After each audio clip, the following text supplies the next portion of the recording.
Welcome to our afternoon session. We're going to be having an hour discussion about API politics, hosted by Gain Power. My name is Tim Fan. I'll be today's moderator and convener of this panel. I've got some amazing people on today to talk about the Asian American community, 1 year since Joe Biden was elected to president. And so we'll be going over some topics related to the issues that affect our communities across the country. And while I know that we can never truly represent every single Asian, of course, we've got some amazing people doing a lot of good work in different spaces across the country. And I'm just excited to just hear their stories and kind of see where we have to go in 2022. With that, I'll actually let the panelists introduce themselves. We'll go around the horn. Jeanie, you want to start? Yeah, sure. Thank you, Tim. Hi, everyone. My name is Jeanie. My pronouns are she, they, and I'm here as the chair of the Orange County Young Dems. This is my personal time, but for work, I also work as the Vietnamese Constituency Organizing Director with the DCCC. And then I'm going to pass it over to Ian. Thank you, Jeanie. Hi, everyone. Ian Kamus, he, him pronouns with the Filipino Workers Center. I am a community organizer in my role here. We're a nonprofit, grassroots-based organization based in historic Philippine town, Los Angeles. And I'll pass it on to Raymond. Thank you, Ian. And Tim, thank you so much for convening this panel. Super excited to be here with you and with Gain Power. My name is Raymond. I use he, him pronouns, and I am the National Field Director at Asian and Pacific Islander American Vote, or APIA Vote for short. We are a 501c3 organization based in Washington, D.C., and we are a national nonprofit that's dedicated to increasing civic participation among Asian Americans, Native Hawaiians, and Pacific Islanders all around the United States. And we do that by engaging with and working with partners across 28 different states, including the state of California, where I understand many, if not all of you, are based. In order to equip them with the tools, resources, and best practices that they need in order to do their best work. So super excited to be here and looking forward to this discussion. I'll pass it over to Deep to introduce himself, or themselves, excuse me. Very good. Hi, folks. I'm Deep Tripurana, calling in from Gurnee, Illinois, so northern Illinois suburbs. I go by they, them, theirs. I'm part of Subtle Asian Activists. I act as a administrator for that space. Soon following Timothy since last summer. And I also am director of alumni relations in the MASU organization, which is the Midwest Asian American Student Union, helping out folks in the alumni space reconnect with college spaces and also increase Asian advocacy. And then I also support the Globe Med program, specifically to the alumni program, specifically with healthcare and education advocacy. And most of my work is digital organizing and then resource centralization. Part of my job is to connect folks from mentors to mentees and students to professionals across the Asian diaspora and other POC spaces. It's nice to meet you all. Yeah, thanks, Steve, and thanks to all the panelists for being here. I want to get started by talking about some of the recent news that came out today. So a few things happened today. If you're on Twitter, we've got the Build Back Better bill recently passed the House. And we also have this verdict coming out of, related to Cal Rittenhouse, and it's causing a lot of, issues. And I feel like I want to address both of them because I think in a way they are related, because I'm definitely happy about this, the spending bill passing, but clearly we know we have a lot of work left to do on racial justice, on immigration, on environmental justice. I'll start with Raymond first of all. What are your thoughts on this moment? Where are we at right now? Yeah, that's a really good question, Tim. So AAPIs turned out to the polls in 2020 at historic rates. Compared to 2016, AAPIs voted at a rate 47% greater than they did in 2016. And it was groundbreaking. We're starting to see that AAPI voters all around the country are starting to become or surpass the margin of victory in many places. So I'm actually a Georgia native myself. I now live in Syracuse, New York. Currently praying that I don't turn into a popsicle. It's November 19th and it was snowing all morning here. And in my home state of Georgia, I hope I'm getting these numbers right. Over 110 30,000. The margin of victory between President Biden and former President Donald Trump was just less than 13,000 votes. And meanwhile, over 130,000 Asian American voters cast a ballot in 2020. So we can see that API voters are really starting to make a difference in so many places all around the United States, including Georgia, Arizona, and so many other places that some people would call battlegrounds. And when APIs turned to the polls in 2020, they voted on the issues and they expected results. So with this Build Back Better plan, which was passed out of the House of Representatives today, as you noted, many of the API voters' concerns about infrastructure will be addressed. And it's a great example of how bipartisanship is still possible despite a highly polarized political environment. And it's important to note that now that it's passed out of the House of Representatives, it moves to the United States Senate, where it faces an uncertain future. The plan also contains important immigration-related reforms, but we would argue that the plan itself does not go as far as we would like in terms of immigration, and we'd definitely like to see more. And I'm excited to hear from the other panelists to see if they have any thoughts on that. Yeah, Jeanie, are you watching closely what the debates are on the legislation? The Build Back Better one, is that the one you're talking about? Yeah.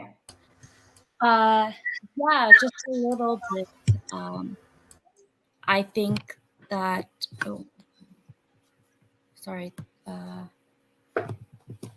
it got kind of mixed up a little bit here.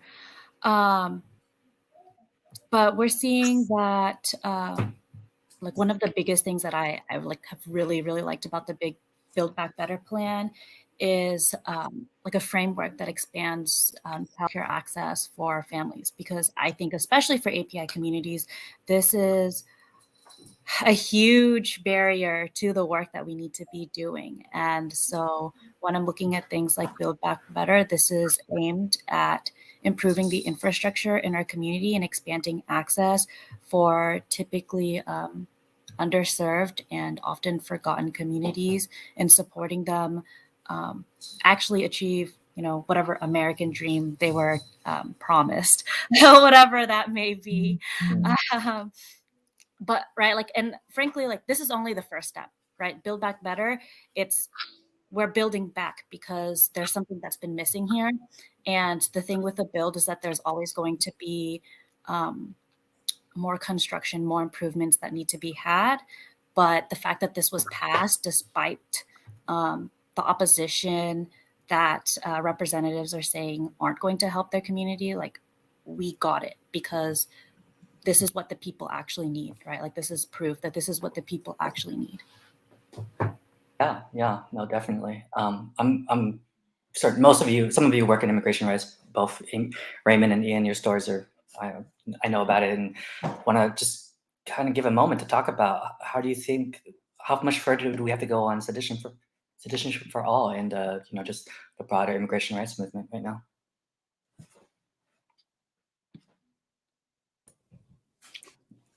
Yeah, Ian, do you want to take a stab at that first, or you want me to go ahead? I can take a stab. So yeah, thank you, Tim. I think, right, I want to echo the points of both Jeanie and Raymond, right, that this is an important first step, right, but it doesn't go, as far as we would like, right?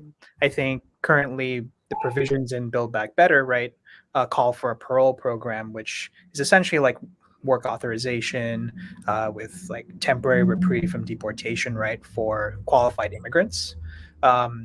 But as we know, the movement has always been around citizenship for all, right, and fighting for that path for citizenship.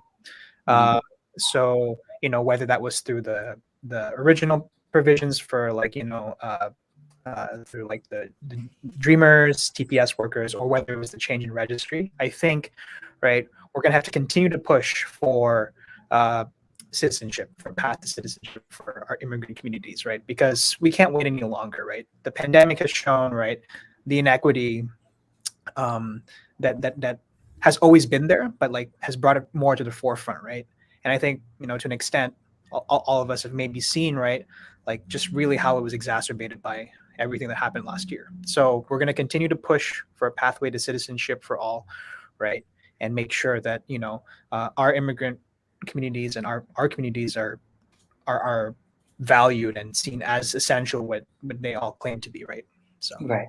And Ian, I understand that your organization does a lot of stuff at the local and state legislative level as well. I was wondering if there are any stories that you could uplift from how that on the local side, what can be done to kind of push lawmakers in even blue states to do more? yeah, so I want to definitely uplift something on the on the state level, right? Through our work at PwC with the California Domestic Workers Coalition, we recently were able to win a victory in the signing of SB, which is health and safety protections for domestic workers, right? Finally removing them from the historic exclusions of that, right? And well, it was a long time coming. It took us multiple years and going through the legislature and all that, right? Again, right? These are important steps, but we need to continue to do more, right? If I may go back, Tim, to just like the federal level too, right? Build Back Better also includes funding for home and community-based services, which are HCBS, right? To the tune of like, I think it was 250 billion from what I recall, when we had originally asked through the National Domestic Workers Alliance, right, like 400 billion. So making sure that we invest in our work, in our domestic workers, right, who have historically often been excluded from labor law, right, we can begin to improve the quality of life and well-being of workers, right, not only at the state level but also throughout the entire country. No, thank you so much for all that you're doing. Just want to get a pulse check. Deep, are you seeing any issues? I mean, from your lens on, you know, a digital platform, do you feel like a lot of people are responding to like the work that undocumented and immigrant rights people are doing online? What have you seen in your spaces? Yeah, from my spaces, I'm seeing a lot of integrated work, especially in the southern Midwest and the southern coast. So a lot of folks are doing a lot of coalition building online, for anywhere from GoFundMe links to mutual aid requests. A lot of folks, as I think we remember during the Trump administration, a lot of folks in the Latina community banded together to literally stop a lot of ICE raids and deportation hearings that were happening. That has been carrying over, thankfully, to the Asian community as well, because as we know, unfortunately, earlier this year, I don't know the exact number, but there was a number of Vietnamese deportees that ICE was in the process of, even under the Biden administration. So I think we're starting to become more aware of the more invisible folks in our larger diaspora. There is more attention provided on the digital platforms. And the other thing I also notice is that the folks that are getting involved are more doing intersectional solidarity work. That means they're reaching out to a lot of folks beyond what's seen as the typical model minority Asian expectation, and then also reaching out to other groups for work. Because at the end of the day, activism is a numbers game. So I think they're really tapping into that.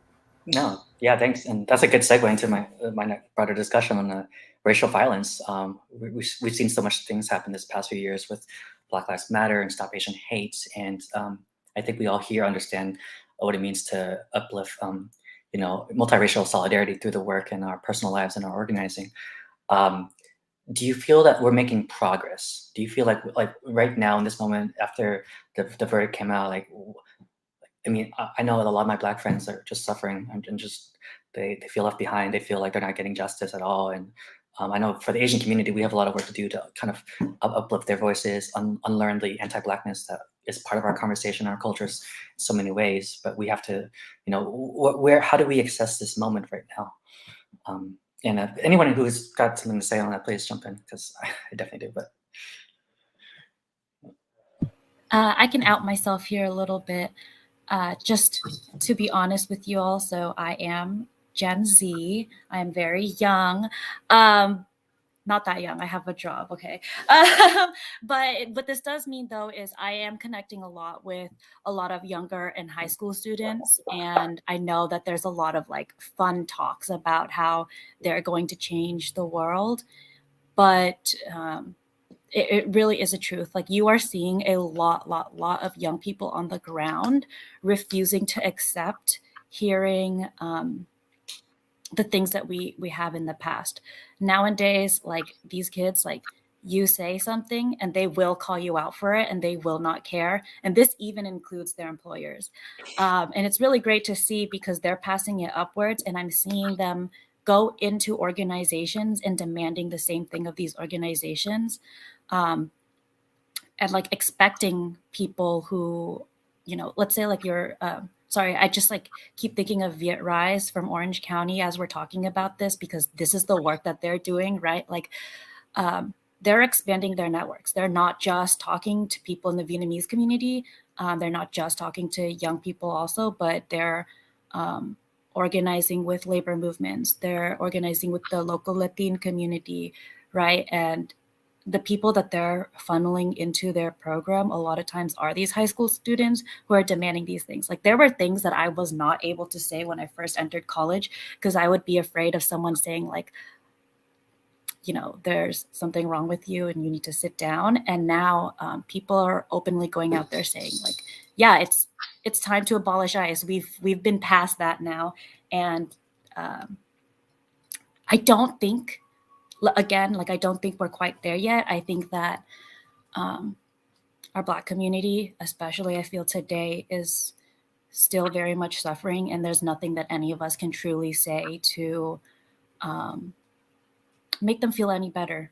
But I do think that there is some progress going, even if right now it is slow progress. I think what we need to be doing as community members is uplifting the young people who are yelling, uplifting the people in our communities who are trying to like expand this work and supporting them. And like something that I really hate seeing a lot in like the work that we do is people saying like, you can't say that yet because if you say that, you'll turn away people. You can't say abolish ICE. It's still too radical. But if we keep saying that, we're never going to get there. These small steps that we're taking, they're too small, and we've been taking them for literally our whole existence. And when I say us, I mean like the United States, as well as worldwide. I definitely think that like Asian organizers like ourselves have a special part to play in the CRT school board. Asian conservatives tend to kind of use public safety narratives as a way to safeguard their class privilege and what they've won, you know, and they seem to be doing well in capitalism. And so I don't want to be used as a token against racial justice, as some of our conservative Republican friends, I don't want to say friends, or some of the conservative members of Congress and other elected officials are using their platforms to talk about race in a very like race neutral, like I don't see it, I don't think that we should teach this stuff, you know, and they're going to be able to claim that, oh, we're people of color, you know, and it's true, it is, but like we have to go a little deeper. So definitely want to get your thoughts on, have you seen critical race theory and the school board fights happen? I mean, I know in Virginia a few weeks ago, it was a big talking point in a lot of the elections. I don't know if you saw anything there, Raymond, or if you or any of your partners saw things like that. Oh yeah, critical race theory was definitely a hot button topic in the Virginia race. It seemed like everyone from the gubernatorial candidates all the way down to the assembly races we're talking about critical race theory. And I was just listening to a podcast the other day about how during some of the school board races they were seeing ungodly amounts of money invested into those races, and all to support candidates who would support the reopening of schools without requiring students to wear masks or requiring students to get vaccinated. So CRT is definitely one of those hot button issues that motivate and persuade people to get out to the polling place. Since you mentioned Virginia, Tim, I did want to mention that the AAPIs really showed out in Virginia and in New Jersey. We're still waiting on final voter turnout data to come in, but API early voter turnout in New Jersey and Virginia was higher in 2021 in comparison to 2017. Again, we don't have the final voter turnout data yet. We just have the early vote turnout. And we know from 2020 that Asian Americans and Pacific Islanders tend to vote at a higher rate early in person or by mail than any other major racial group. In 2020, Asian American and Pacific Islander voters, 3 out of every 4 of them cast the ballot early or by mail in 2020. But in New Jersey, early voting among Asian American voters was up 120% from 2019 and a whopping 267% from 2017, which was the last comparable election. And in Virginia, early voting turnout among Asian American voters was up 9% from 2019 and 425% from 2017. So it's clear that people in our community are ready to roll up their sleeves and engage. And encouraging people to vote early has been a strategy of APIA Vote since 2012, because back then, the US Census Bureau had conducted a study and found that APIs generally, when they don't cast a ballot, it's usually because they say they're too busy to vote.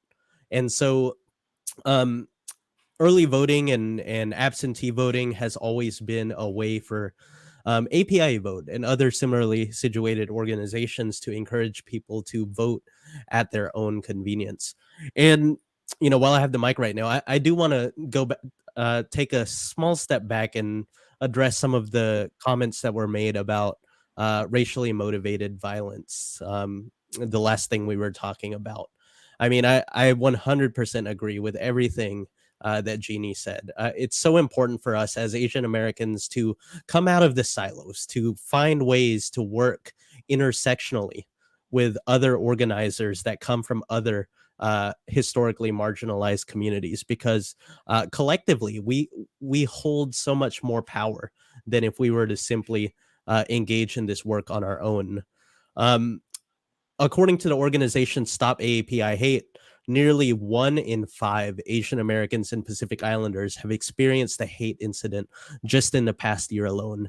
And since March 19, 2020, when they started collecting this data, a total of 10,370 hate incidents against AAPIs were reported to Stop AAPI Hate.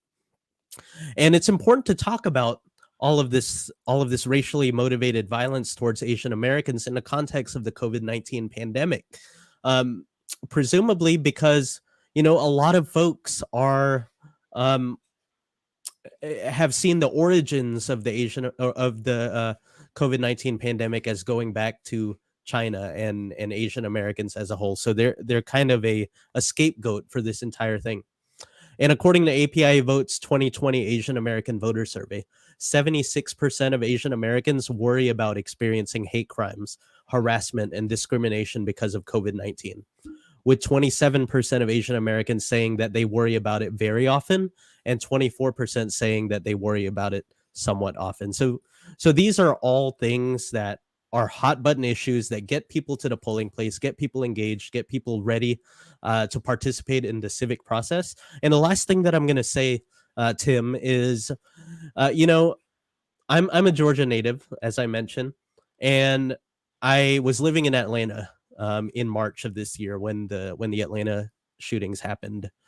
And in the days and weeks following the shooting in Atlanta, I had just never seen so much organic interest in getting involved in civic life, in lifting up our voices, shouting from the rooftops, and calling on our neighbors, our friends, policymakers to stand up and fight for our communities.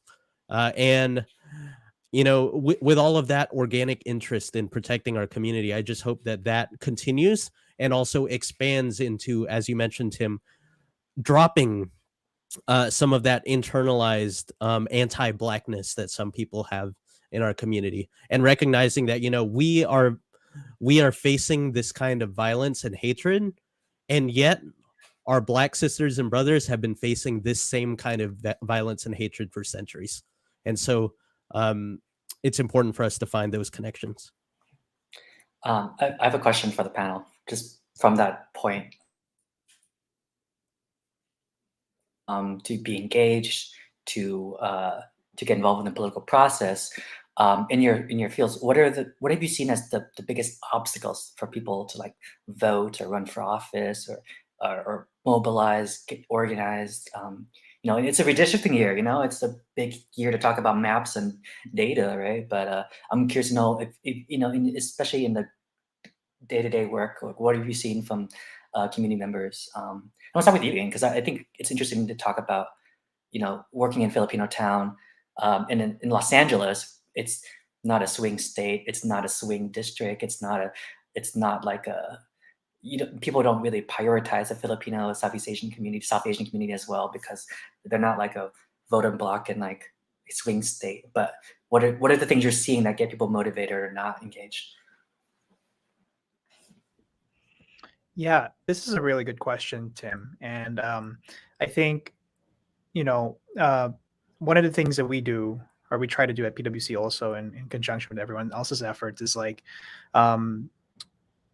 really getting people involved, even or personally invested in these issues, right? I think in Los Angeles, right, the biggest issues are, of course, there's the issue of homelessness, right? There's the issue of protecting immigrant communities, right? And also, fighting for worker rights. And I can tell you that the work at PwC, right,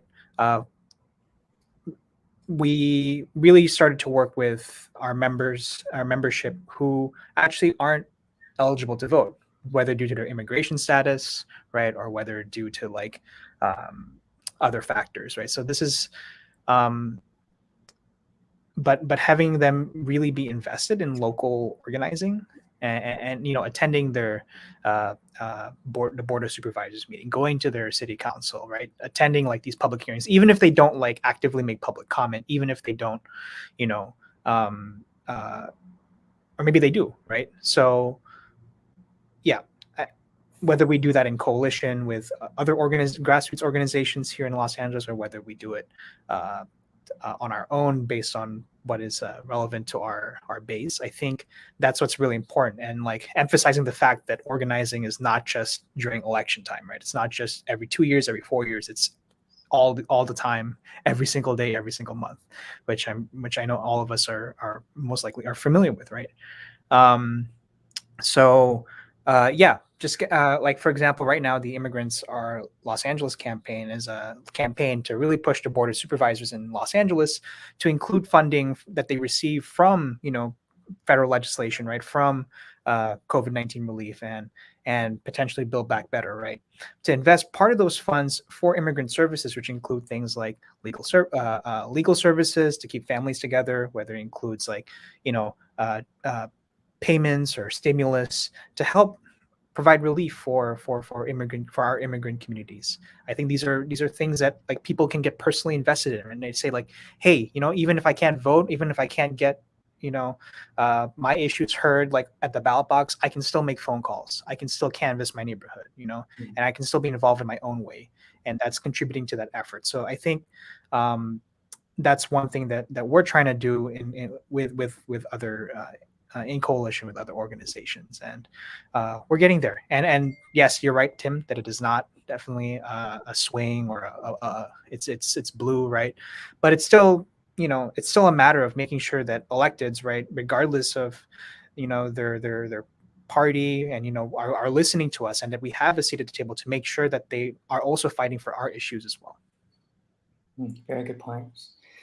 Yeah, and I just I've been following the work that you're doing in the with the immigrant rights groups in Los Angeles. I feel like for a lot of people, like it's hard for folks and at a national level to really care about these niche issues at a municipal level. But there are so many wins and stuff that happens locally in elections that like, not just elections, just like in the routine business of school board meetings, council meetings that like need to be uplifted. Jeanie mentioned them earlier, but one of my favorite organizing groups, Vic Rise, recently in coalition with a broader like Latinx and Alliance, got rent control passed in Orange County for the city of Santa Ana. And they got, because we had a progressive slate of elected officials, and we had like people come out to these meetings. We had Vietnamese elders who historically weren't really perceived or visible in a city council setting, were coming out and uplifting their stories about the rent burden, the fear of eviction, all that, right? And it was, a win that I'm not seeing a lot of national press on, but it's still stories I know exist in a lot of like cities across the country, in Minneapolis, and I know that, like, for example, Measure 2 didn't cross the board this few weeks ago, right? You got like 45%, right? Raymond, were you following that one? The one to defund the police departments in Minneapolis was like 45 to 55%, I think. And stuff like that is the stuff that I really want to spend more time thinking about, like locally, across the country, what are things that are definitely impacting API communities, but not getting as much time. So I want to drop this to you, Jeanie. I know, as a Vietnamese organizer, like, what are the issues you're seeing in a swing district, in a swing community, right, in the Vietnamese population? Yeah, so for a bit of clarification, for work, I do Vietnamese organizing in Orange County, which is the home to the second largest Vietnamese population out of Vietnam. But I also like to see my work as an extension of organizing with the Southeast Asian community as a whole, because kind of just going back to what Ian was saying about how we need to be organizing year round, because organizing within these communities, they should not be stopping. Sorry, this is my cat pudding. At every election cycle, they should consistently be happening. And this is something I try to highlight every time I can, have a platform to speak on. But Southeast Asians have been in the US for about 46 years now, right? Follow Saigon, 1975, which means that our communities, while there is organizing that exists within our communities, it's still fairly new, which means that much of our community doesn't even realize the resources that they have, the power that they have. Most of these people who say they don't have time, it's because we aren't engaging with them, right? We're going around, we're asking them to vote for things which, we're expecting to help them, but they don't even understand or know about it. We're not taking the time to be in these communities and connect with them on a day-to-day level that we need to be doing. All right. And, that's why I kind of love what I'm doing right now, getting to kind of do more than just say, these are the people you need to vote for. This is, the stuff that you need to vote for, and more breaking it down and talking about, like, what is it that you need in your community? Let's see how we can connect you there and get you there. Because ultimately, helping the community, right? Like, whatever political agenda we have in going blue or being more progressive or left, whatever, right? All that. The ultimate goal really though is to help our communities. And in helping our communities, we're going to get there. I feel like that's kind of the goal that we all need to be keeping in mind and consistently thinking of all the time.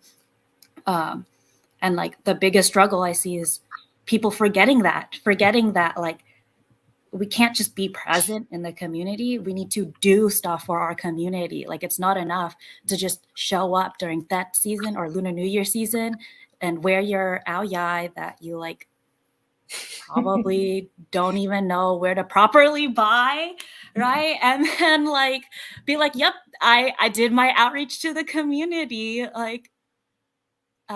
No. We should do a beauty pageant, like a pageant show for most tokenizing of our communities by. No, you got to find out what they really need. And also we got to break apart this idea that all our community cares about. And the biggest issue of our community is red baiting, because yes, it's a huge, huge issue. But if all we're going to talk about all the time is red baiting and how we need to avoid red baiting, we're going to start red baiting them. We got to just implicitly, when we're talking about helping the community and we just kind of push them that way, they're going to suppress that conversation. When I tell my mom that taxes that are being raised, all it does is give me the money I need to go to college, she doesn't think about the whole red baiting aspect of it anymore. She thinks about the fact that I went K through 12 with free breakfast and free lunch, and I got my AP tests and my SAT tests paid for, and I needed that because that's how I am where I am today, giving back to my community the way I am, right? That's what we need to be talking about. I don't know. there's a lot of conversation that we Yeah. just need to start shifting towards. Yeah, no, definitely with you. And as a Vietnamese activist and organizer myself, like it's actually really cool to meet other folks like yourself and other friends in this space who are trying to have these like conversations on what it means to be left, what it means to have policy goals, and show up not just around election time or the ceremonies, but build those relationships organically with people.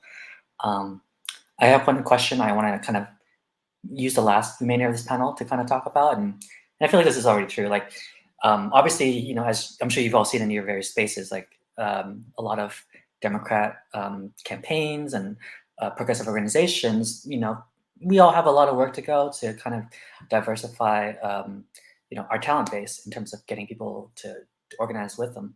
Are you seeing if there are things that prospective employers and campaigns and elected officials can be doing to have a much more authentic and honest way of engaging prospective organizers and talent? And what advice would you give for these people if they're listening to this call right now? Like, if you're trying to recruit people like me, like you, like us, to help you register voters, or help you turn the state blue, or help you, do your nonpartisan stuff, to whatever it is. Like, what is the thing that they need to know about us before they can make their spaces like safe and empowering for us? And I'll start with Raymond. I feel like you've been around. You've seen a lot of stuff. You work for a lot of different orgs, right? So I have. I've been a community organizer now for almost 10 years.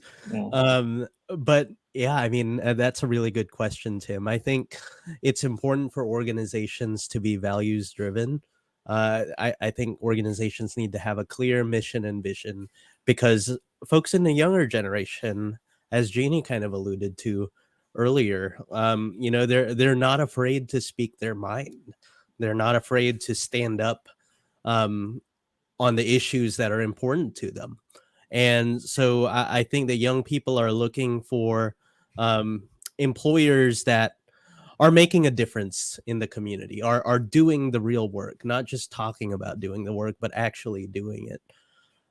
And I, as a relatively young person myself, I value in a workplace a place that allows me to thrive and to maximize my fullest potential as an individual. So that means organizations should be willing to invest in people like me and people like the other people on this panel, to provide them with professional development opportunities and leadership development opportunities to help them grow in the space and allow them to continue growing progressively in the organization, or perhaps even move on to other places within our progressive space, where they can perhaps continue to progress on an upward trajectory. I started my career at Asian Americans Advancing Justice in Atlanta, where I was a program associate. And that is where I got my start in civic engagement. That's where I got my start in voting rights and organizing in a more formal, structured way. And Advancing Justice Atlanta truly invested in me. They made me feel like I belonged. They made me feel like I had what it took to engage the people around me, to recognize the importance of voting, despite not being a voter myself. Something I haven't mentioned on this panel yet is I spent the majority of my life as an undocumented person. We've talked a little bit about immigration, but immigration is actually an issue that is deeply personal to me. I was born in the Philippines. I came to the US at the age of 1 with my family. And when I was 10 years old, we lost our immigration status. We became undocumented. And I was undocumented all the way up until last year, when I finally became a permanent resident of the United States. And that was huge because, as an undocumented person in this country, there are so many things that are just not available to you. And I mean, thankfully, in 2012, I became a DACA recipient, and I'm sure folks that might be watching this today are familiar with the DACA program. But before DACA, I was completely undocumented. I couldn't drive, couldn't work, and in Georgia, where I used to live, undocumented students are completely banned from certain colleges and universities. And at every other college and university that they can attend, they have to pay out-of-state tuition, which is 3 to 4 times greater than in-state tuition. And so, as you can imagine, that takes a really heavy toll on people's mental health. And so when I got this job at Advancing Justice Atlanta, and they showed me that I do have a place in this movement, and I can use my skills and abilities and my education and experiences for the greater good of our community, that was truly inspiring to me and compelled me to want to stay in this space. And I think it's important for organizations to be willing to invest in people like the folks on this panel, because there is a talent vacuum in our space, unfortunately. I hate to say it, but we at APIA Vote, we're in the middle of expansion. We're trying to hire up. We're trying to hire people with the right skills, with the right values, the right attitude and mindset to grow our team. But we're seeing that that a lot of people in our community are moving on to other spaces, perhaps in the private sector or working in government. And I think we as a progressive community need to be doing more to entice and encourage people to come work at nonprofit organizations that serve the community. I think you're muted, Tim. Oops, sorry about that. Yeah, and thank you so much for sharing your story, Raymond. It's been an honor, like learning about you and working with you, and everything you said is true. I feel like for me, when I was just thinking about this, I'm like, is your salary posted? Like, is there professional development? Do you have good management? Like, there's just so many things that are true for just all people looking for jobs, especially in the Gen Z millennial mindset. I'm seeing such a labor uprising in these times about better working conditions, better sustainability, work-life balance, but specifically for Asian communities, like, I definitely know that like a lot of us are not, non-citizens or residents. We definitely have a lot to contribute. So if these organizations are making space for people like Raymond, and then like it's their loss really. And when they come to us at election time asking for our votes, like, oh, you didn't have anyone designing your flyers, right? But yeah, Jeanie and Ian, do you want to jump in and say anything else there? Sure, I can jump in a little bit. I really just want to highlight what Raymond said about having clear mission and goals. That's something that I feel is so crucial, not only having clear mission and goals, but having ones that push boundaries and also one that you consistently stick and stand by. And this is like my advice to all employers, organizations, and campaigns. For example, the Orange County Young Dems, we develop a platform called the Young People's Platform. And a few of the things on there include asking like people who get our platform endorsement to make sure that they have a sexual violence process to ensure that people within their staff are properly protected. We have one that asks that, or like kind of checks to see, like, do they have young people working on their team, on their campaigns, right? Are they people of color? These are things that we need to be asking and demanding of people. Like, these are the ways that we're going to rope people in, and then making sure that when you're bringing on these interns, that you're trying to pay them as best as you can, and also like pay no pay. You need to make sure they're doing more than just sitting there phone banking every day. Make sure that they're actually leaving, gaining like good set of skills that they can use, making sure they're leaving feeling that they've learned something and gained something, and that they want to come back. Because if you have them sit there and phone bank for hours and hours, for days and days, and that's all they do is phone bank and the occasional like event here and there, they're not going to come back, and they're not going to see a purpose in the work that we're doing. We need to be building them so that they themselves can one day replace you and be better organizers than you ever were. And like, that's what I think that we all as a community should be doing. Yeah, well, definitely. I also, as someone who I started with phone banking, and and it's so sad to see when, around campaign season, there's like such a big, massive amount of funding and attention to campaigns and nonprofit orgs for these canvassers, field organizers, things like that. But then there's like a huge giant vacuum afterwards where it's like, all right, good luck, bye. Like, so the offboarding process is becoming very important to me, to make sure people feel fulfilled, making people feel like they have a place in this work and they know their opportunities and their networks moving forward can push them up the ladder. I definitely want to be replaced. I want the space to be bigger than just the people I know,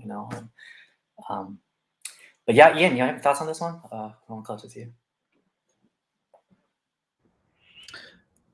No, just want to echo everything that Jeanie and Raymond said, like ×2. Yeah. Okay.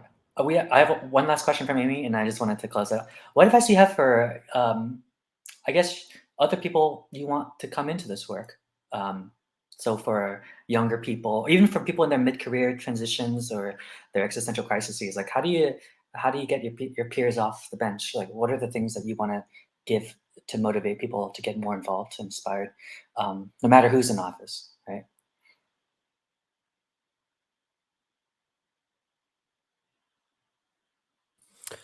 I'll jump in here first. I think my biggest piece of advice to young people would be to just never doubt that you have what it takes to succeed and to be a part of these really wonderful movements and these wonderful efforts to make sure that our community has representation and has access to the same, excuse me, I'm a little sick, access to the kind of resources that other communities here in the United States have historically had access to. And one thing I want to quickly say, and I promise I won't take too much time here, but Asian Americans and Pacific Islanders have always been underrepresented in elected office. A lot of people in our community have what it takes to run for elected office, but they choose not to run for whatever reason. There was a study that came out last year. I don't remember exactly when it came out, but Asian American and Pacific Islander elected officials make up just 0.9% of elected leaders in the United States, despite AAPI's accounting for 7.7% of the total population of this country. And this is interesting. Meanwhile, the white population encompasses 60.1% of the total population of the U.S. and yet hold 87.5% of elected office holders. So there's a huge disparity here. And something that we at APIA Vote do, that doesn't sound grammatically correct, but I think it is, is we work with people who are interested in climbing up the leadership development ladder. Perhaps one day running for political office, and then we partner with other organizations like the Asian Pacific American Institute for Congressional Studies, or APEX, Vote Run Lead, and New American Leaders, because ultimately we need more people that look like us and share our values to enter into public office. And I think working at nonprofit organizations like the ones that we represent here today is one of the ways in which we motivate people to run. And this is the training ground. This is where we build the skills and the abilities to effectively be public servants. Yeah, all for that. Want to see more people like yourselves run for office one day? Well, understanding that representation isn't everything. I get that, but it definitely helps to see more people like us making decisions with budgets and policies and things like that. So definitely, we got to convince more organizers to throw their hat in the rings. And Ian, anything else you want to say? I'll give you one last closing word if you want to jump in there. Yeah, I think because just the nature of the political climate, it seems very toxic, right?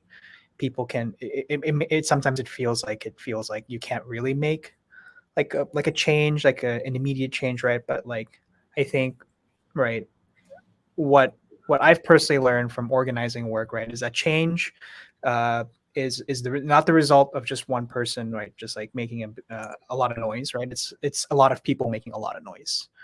And movements are built on the power of the people, right? And so by getting involved in a local organization, right, like VietRise, like PwC, like APIA Vote, right, all of these wonderful organizations that you hear about on social media, right? If you follow them on Twitter or social media, you're like, oh, I want to get involved with this organization, right? How can you get involved? It's about taking that first step. I never saw myself doing this level of organizing. I always saw myself as kind of kind of a like a social media or like a behind the scenes kind of participant, right? But then when I got my first opportunity to be at an internship doing youth organizing in Orange County, right? Like I found it, I loved it, and I wanted to be involved and be part of this collective movement to push for the betterment of our community's lives, right? And I felt like I belonged, right? And I felt that people were so accepting and pushing for values, right? So it's about having, it's like Raymond said, it's about having that, not doubting yourself, but also having like the willingness to take that risk, right? And or that opportunity that comes up, and you never know what you might end up. And there is a space in organizing for people with all types of talents and skills and passions, right? So yeah. Mhm. Yeah, thank you so much. And I think my only last addition to the conversation is that, like, for me, in a dumb way, organizing is really the friends we made along the way. Like, I've been really blessed to meet all of you in different scenarios and organizing places across the country, and it's always gratifying to hear what people are working on. And I am inspired by us, not necessarily what the justice system does on a daily basis to brown people or what Congress is not doing. But it's just kind of cool to know that, like, we'll be here. It's not, we have to look after each other. We have to just make sure that we are taking care of each other. And Deep's back. We're doing one last question on, like, advice that we have for our fellow activists and organizers. Yeah, you have anything you want to say to this round us out? We're gonna do one last question and then kind of go. Yeah, no, thank you for having me again. I think one thing I would mention is, it's going to sound cheesy, but I think something that's overlooked, and when we look in the history of how successful activism had started, it's often a skill we overlook oftentimes. I would say lean on your creative imagination. Oftentimes when we look at the public policies in front of us, we are inundated with the jargon, the complexity, and just the authority that comes from these pieces of legislation across the country. We don't know what's happening, what this bill is about, and we get stuck in the political discourse. And then we have this kind of existential break from all these conversations where it's like, hey, I see this problem happening in my organization. I see this problem happening in my campaign, or I'm happening in my digital platform. How come I would do this differently, but it's not being done there? So I think one thing a lot of young people are very good at is, in this youth, we have this organic and natural ability to recreate, to reimagine. But unfortunately, the systems in front of us, even our education pipeline, it forces us to kind of fit the mold of the careers we're entering or wish to enter, and then we kind of lose ourselves in the process. It's why we have a midlife crisis or a post-life crisis, where we look back and, like, I had all these ideas, I was going to implement this campaign, I was going to run for Congress, or I was going to do this artivism or activism project, but what happened? Where did I lose my way? So I would say stay true to that, stay strong to that, but then also be open to learning and being open to personal accountability. I don't think there's a single human being of the 8 billion people that exist on this course of the earth that has ever done anything right without fault or folly. And even people like Angela Davis, who almost like look completely clean on paper, I'm sure they've conducted problematic behaviors that they've self-corrected because they learned from people and they were called in gently, hopefully by fellow peers. So part of the work is learning. So the people I trust most, in terms of the mentors I look for in this field, are people who don't claim to be masters or even teachers, but who are lifelong students. And those are the people who are actually the ones who are safe to approach whenever there's a problem. In fact, if we are instituting standards for DV survivors, such as making sure that people feel safe to talk about domestic violence or abuse that happens or anything like that, it's often ironic we don't have those same standards when it comes to our workplace or our place of learning, where we have to justify going to a classroom and receiving some sort of ableism or discrimination or things like that. But then when we go to activism spaces, we suddenly switch our personalities. And so that internal cognitive dissonance kind of hurts us in the long term. So my big takeaway is, like, keep learning, keep recreating, and then also surround yourself with people who practice the work. They don't have to be a big name, but someone who does little work each day. And in terms of their praxis, those are the people you can trust in the long term, because that's how you do change at the systemic level, by first starting at the individual and community level. Thanks. Jeanie, you have one last thing to say? Right. Yeah, my last thing to say to all of you out there who's trying to learn and grow and build and be a part of, this activist space is take care of yourself, because the biggest thing we see is burnout. Because as Deep was saying, there are going to be days where you're going to sit there and be like, I had all these dreams. What happened to them? There's all these things I want to do. I can't do them all. And you're not going to be able to. But the mantra that I always say is the best you can do is the best you can do. And like, there's nothing better than that. So take your breaks, because we, especially as API people and as people of color and minority communities, like, we hold intergenerational trauma. And so our existence is resistance, right? Like that's what I say. Like when I wake up every single day and I do the things that I do, that itself is activism. Because, and Tim says, drink water that isn't boba. I also agree. Take your water, please. I'm drinking my Starbucks latte right now. All right. No, thank you for that. I want to introduce Amy of Gain Power to say last few closing words. Amy, floor is yours. Thank you. First of all, I just want to thank all of you for being here. I've so enjoyed watching you sort of backstage, if you will. Really just enjoyed listening to you and hearing your personal stories, and just want to say how much I appreciate both you being here for Gain Power, but really for being in this space as activists and organizers. I've been doing this work a long time, and we don't do enough. And I'm saying we as the royal we of the Democratic Party, the progressive movement, in connecting to API communities and really any communities of color. And I'm sorry, I'm going to get emotional, but that's just because today's an emotional day for a lot of obvious reasons. But it's really important. We've got over, I don't know, I think we're at close to 2,000 employers that have used us since we launched just over a year and a half ago. And the question I get most frequently from the employer side is, we're told we need more diversity, or they actually know it and mean it. They want more diversity, but they don't necessarily, and they, let's be honest, mostly white people, where to go, how to get more people engaged, as if there's like a binder full of people of color or whatever, So I did want to ask you a question before we wrapped up, but it is advice to the employers. How do we better recruit and better engage communities when we're not necessarily inside them? I'd love your thoughts on that. And then I will have a couple more comments, but I did want to probe that question a minute before I totally wrapped. Bring it, Deep. No, I think that's a really wonderful question, because a lot of times, so I've been in a lot of nonprofit sector spaces, intern positions and entry-level positions, and a lot of the times where a lot of the ideas start at the ground level, there's kind of like a wondering that happens at our level. Is like, do people listen to us? Like, are supervisors taking note of like what we're coming up with, or am I enough for this organization? So when it comes to POC outreach or any outreach in terms of diversity, all the major acronyms like DEI and JEDI and stuff like that, I think one thing that is genuine is the humanization process. And by that, here's what I mean. When people are looking for people of color to join said organization, oftentimes what it feels like to many of us, unfortunately, is that we have to ascribe to the mold of the organization.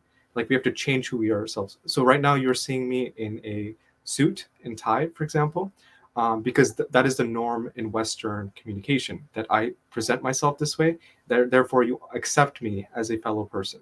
But if I was to come in traditional wear to my endemic culture, if I was to speak to you in my original tongue, would that be received well on your part to humanize me as an equal? So I'm not saying we change an entire organization to just cater around my identity. That's not what I'm saying. What I'm saying instead is that when we look at people that are entering our spaces, if they bring an opinion that might challenge you as an employer, that might challenge you as a supervisor, that might challenge you as a person holding a position of power, that is the quintessential moment of learning, where you have to not just ground yourself and learn what they're saying, but actually change your very neurology, the very philosophy of how you see things, because that's when you change as a leader. That's how you become better leaders. So when I work with project managers in a lot of campaigns or nonprofits, the best ones are ones who are like, I was just in a meeting last week, there was a problematic incident, But I'm so glad I took a proactive position in that. I could have, let HR manage it instead of coming in, but I wanted to be part of the solution, not just the problem. And then I became much better off in that process. And you'll know that the outcome of this is positive because people at the intern level, at the entry level, or anyone entering before mid-level management will appreciate and reciprocate that. Those are the people that stay. You want an organization to keep its members. The members have to feel heard from the bottom up. And that's kind of radical because of the assumption that younger people, they don't know as much. People of color, maybe, there's a lot of unfortunate racist and ableist assumptions. But if we break through that and just humanize people and just listen to them, you'd be surprised how much time, money, effort, and power is saved by looking at the ideas of the next generation in their raw form rather than the filtered form. So that would be my biggest thing in terms of recruitment. Don't just recruit the people, but also recruit the ideas. I love it. Great answer. Anybody else want to chime in on it before we wrap? I'm mindful of your time, but I love that. You're all muted and you're all quiet. You've all had great wisdom. Jeanie, do you want to chime in? Yeah. So honestly, I feel like this is just going to be another way of saying what Deep said, but company culture, if you're bringing people of color into your all white company, they're not staying. They're not going to want to be there. They're not going to feel comfortable there. So just wanting people of color and actually creating a space where people of color feel comfortable is completely different.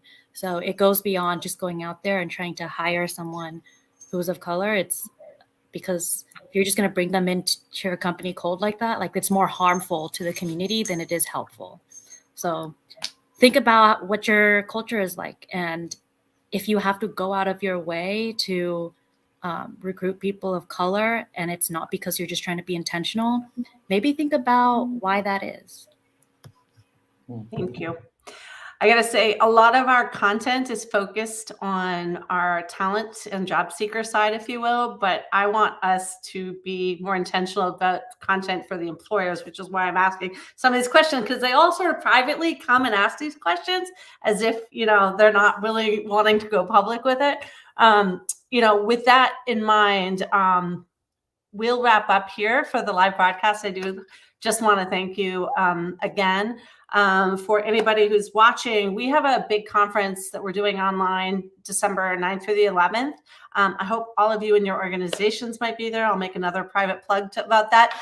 But you can find out more on our website, gainpower.org. We're always focusing our energies, like I said, mostly on connecting talent to employers that are in that space and doing professional development. And we try to be really focused at this time of year when so many folks are coming off campaigns and really essentially dumped, let's be honest, right? After the campaign, they go, work their asses off and they win or lose, often are unemployed and just kind of left on their own. So we're very intentional about creating these kind of conversations post-election, heading into the election year. So thank you for being here for it. Thank you, all of you. And I hope I'll see some of you online again. This is the equivalent of networking and meeting these days. So I'm thrilled to meet you and thanks for being here.